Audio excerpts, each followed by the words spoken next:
Welcome back to Season 2 of Sailing Sitka. We are Jay and Kenna, two young Canadians who stepped outside the box of comfort and decided to act on their ambitions of sailing around the world. We first set sail from Victoria, BC, Canada, and have been adventuring around Mexico ever since. In this season, we'll be sailing on, further south and closer towards our dreams of exploring everywhere the sea touches. So sit back, subscribe, and enjoy the ride. This episode begins in San Evaristo, a supposedly calm and protected anchorage where you can catch up on sleep while transiting the sea. This was not the case for our very short duration of a stay in Evaristo. If you've been watching most of our recent videos, these incredibly strong and annoying northerly blows are seemingly haunting us no matter which anchorage we tuck into. So considering the conditions, our plan was to stay aboard today, as putting the dinghy into the water from the top deck would be far too dangerous. But I guess our dinghy decided otherwise.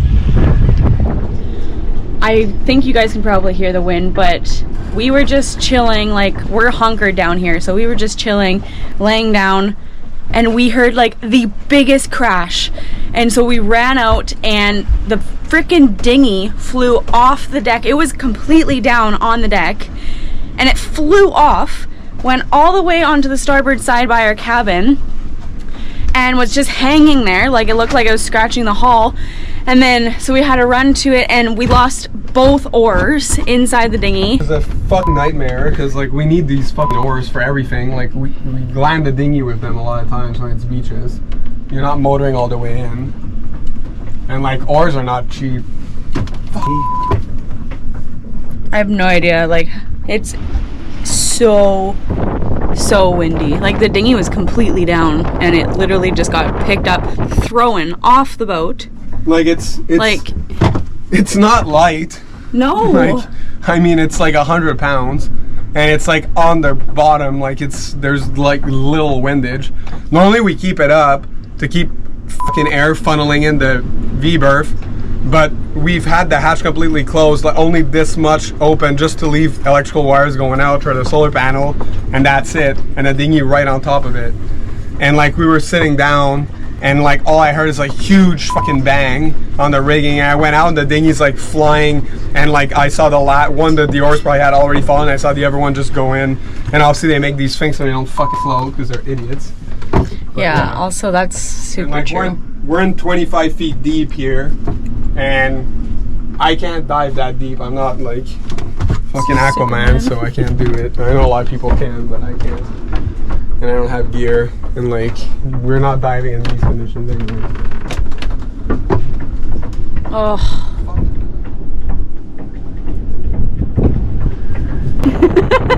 Kenna's like, I've never seen a dinghy fly off a boat before. I'm like, I have on this boat. So like, if my buddy John is watching, John Wagstaff, an absolute beauty, we were like sailing away from Salt Spring, and it was actually like calm, like flat calm. Like I never drink on board, but we literally had a glass of wine because it was like that flat. There was like no wind. We were motoring, and we had put the dinghy, and the dinghy I had before was just inflatable with like the rolled up floor bottom, so it's like very, very light, and it was just sitting on the bow, and we didn't even bother strapping it down because it was like that dead out, and it was supposed to be dead. And we turned a corner around an island, and it goes from like 0 knots to like 45 knots right on the bow, and the dinghy, I swear to God, it flew up past the main mast, like so it went 50 foot in the air and flew after the boat, and we're like, what the fuck just happened? And it just like a freaking balloon, like a giant had picked it up and just chucked it. And then like John's like putting the glass of wine down, like, whoa, don't waste wine, like the thing floats, we're fine. And then we just like spin it around and just went and grabbed it, and we're like, holy shit. And then we strapped the shit out of it on the bow. But I guess in these winds, lesson learned, we're gonna have it strapped at all times. Yeah. Which is kind of annoying, to be honest, because we use the bow a lot when we're at anchor for like setting up our portable solar panel, and now Starlink and all that. We brought Starlink in because like even though they did a great job with the base, like in crazy winds, but we saw it like oscillating and moving. Because like the gusts are probably in the 40s right now. Like it's freaking insane. Which like 40 knots is a lot. Like we babied the hell out of that dinghy too, because we always brought it up We bring it up every day. day. Like, we never leave it in the water because we treat it good and we don't want it to get stolen. And, Yeah. like, they're expensive, and now, like idiots, we just let our baby fly away. Well, we didn't know. Like, Bush did thought it was a bird today. Went for a freaking fly. But left its freaking legs in the ocean, though. Oh no. Yeah, it's a pain. We'll get new ones. So if you want to become a Patreon, get us oars. Yeah. That'd be great. We're gonna go check out the tienda. Well, we figured out the boat's been in this wind now for a 24-hour period. True. And we haven't moved, so. True. And also our dinghy decided on its own accord to get splashed today, so. True. Holy shit. I'm wearing my safety strap. I'm also wearing a safety strap. It's like bonkers, you guys, so. Yeah. We'll see how a beach landing goes without any oars. Yeah, anyway, here we go. Here we go.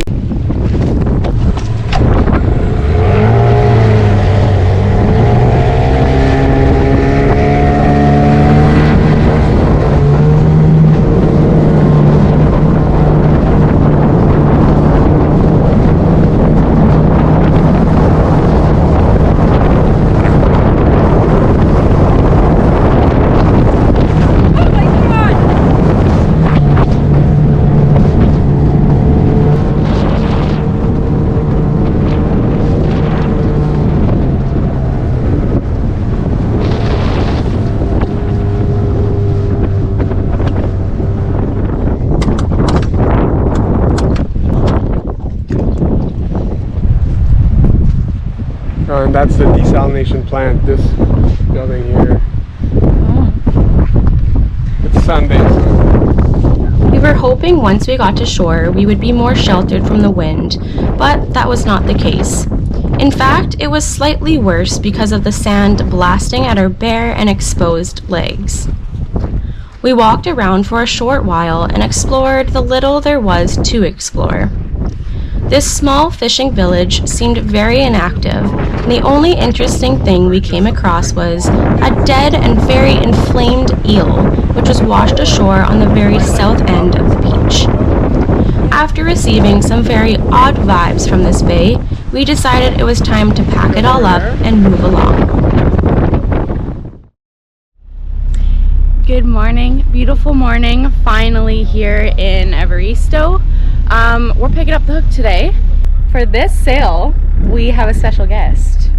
I know you guys are thinking, what? What do you mean? Harry is not coming back, don't get too excited. But our boat friends on SV Where She Goes, right over there, they donated a sea hitchhiker to us. Yeah, so this guy named Thomas, he needs to get to La Paz to catch a flight. It was one of the crew that they had, so we are generously giving him a little lift, and yeah, it should be great to have a third set of hands actually. He's a really great guy, so I'll get him on film a little bit here, but it's always kind of awkward filming people that you've only known for a couple hours.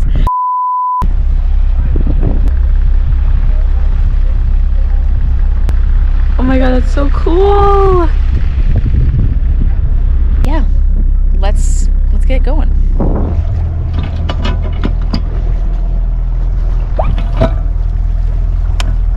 Sweet as. We can lock it up and we're good to go.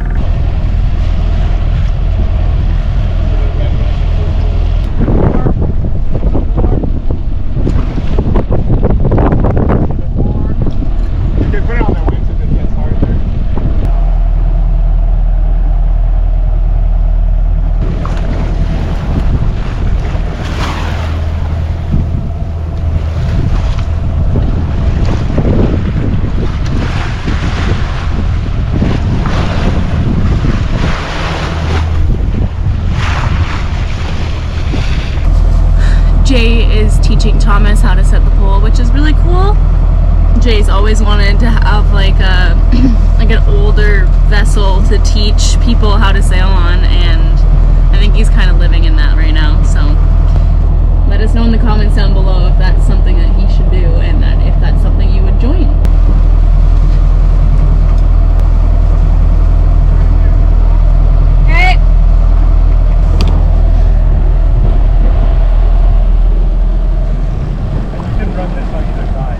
film if that's okay. I'm not sure.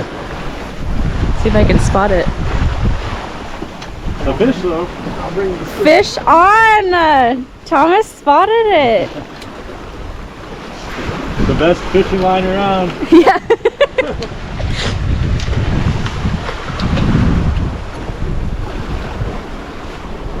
Jay, you want to come get the gaff?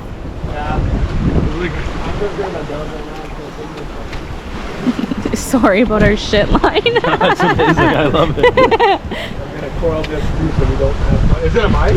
We can't see it yet. It's not jumping. Not moving. Usually you can see it. This is way better than a fishing rod. Yeah, you can't. Usually it's way better, but. Oh! Is it green? Or is it a skid jack? Oh. Oh, I think it's a mahi. Oh, I think it's a skippy.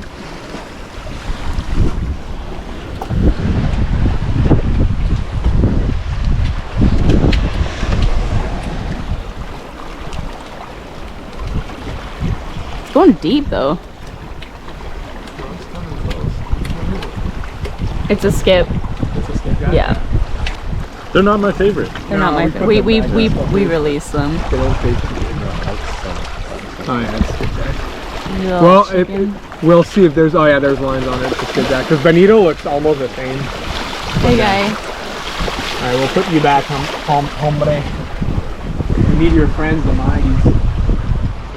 Having Thomas aboard really gave me a chance to gain a different perception in a relation to our cruising lifestyle. All these points. Anything can become normal or habitual when you do it for long enough. To us, this is our life, and as much as it is very cool and adventurous, it's also what we wake up and do each and every day for 6 to 9 months a year. It tends to become unintentionally normalized after some time, but having someone who isn't a cruiser come aboard and experience this lifestyle firsthand, you sort of live through their eyes and notice again just how amazing this alternative lifestyle really is. I'm grateful for having Thomas aboard. He gave me a lot more than I'm sure he knows by just being appreciative and amazed by our way of living. Thank you for randomly crossing our paths, Thomas, and reminding me of the beauty in life. But we don't need it on the pole right now. Because we're on a broad reach right now, we're not like dead downwind. So like the pole is really just when you're going like really the wind's coming right from behind. Right now the wind's coming from our side to be able to go where we're going.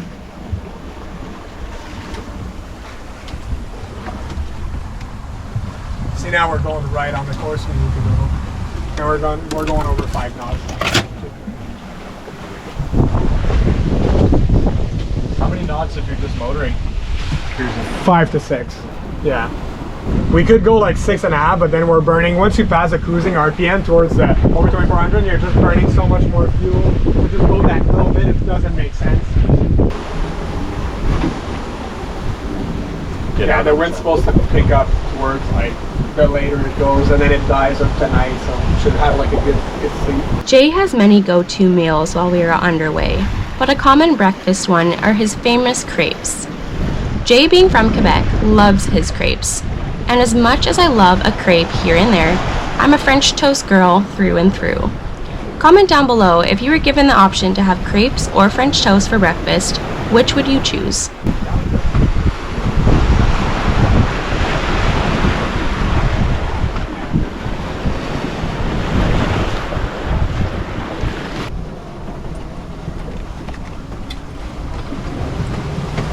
Oh man. Of course, the biggest. How many videos? 1 a week? 1 a week. Yeah. 93 weeks so far. 93 of them. Yeah. Look at that bow wave. Why is it here? Well, it's going up. It's going up right to Mazatlan, or it's going up to someplace. Holy shit. Wild. Jose Maria Morelos. I want to hunk back, but I have nothing to hunk. Wild. Thing looks like trash, eh? Yeah, that's like not maintained. That would not sail in Canada. That's for fucking It's a Mexican vessel. Oh yeah. I was gonna say That's not even big compared to some of them. no, That that's thing's tiny. small. That's small. We got out of his way. Yeah. Even though you have right away on their sail, like we don't want to win that race.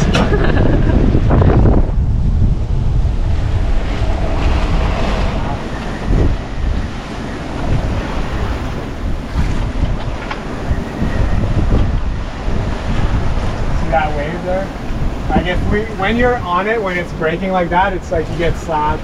Like that one's gonna be decent size.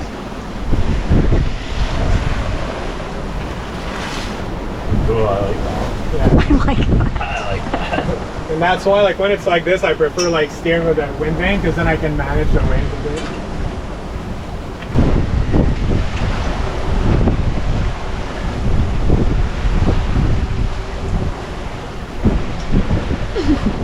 Just as things were getting a bit sporty, we were starting our approach into Ensenada De La Raza, which is a bay located on Espirtu Santo, an island just outside La Paz. So here we are, furling up the Jenny and getting ready to start motoring into our anchorage.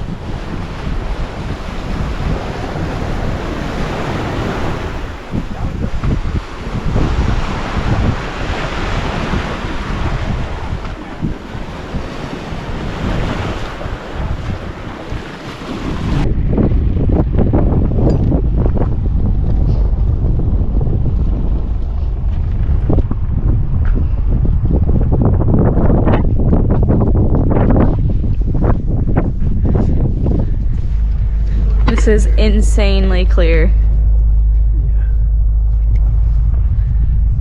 Like, wow.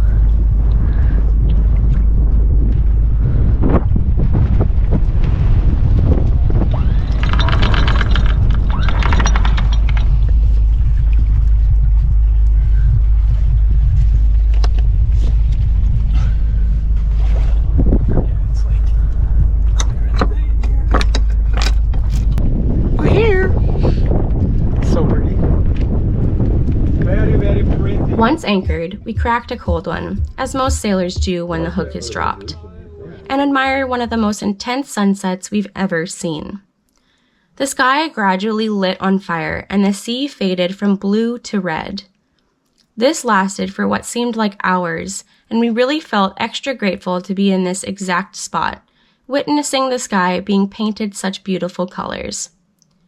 If you've been near La Paz, you are aware that it's very known for their amazing sunsets. We sat down and had mahi-mahi for dinner with our new friend Thomas, talking about what we're going to do tomorrow in this beautiful new anchorage. But that's all next on Sailing Sitka. Thank you for watching this week's episode of Sailing Sitka. Stick around for more to come. If you enjoyed, please spread the love and let us know. Special thank you to our Patreon members for making these videos possible, as well as helping our dreams come true. See you all next week.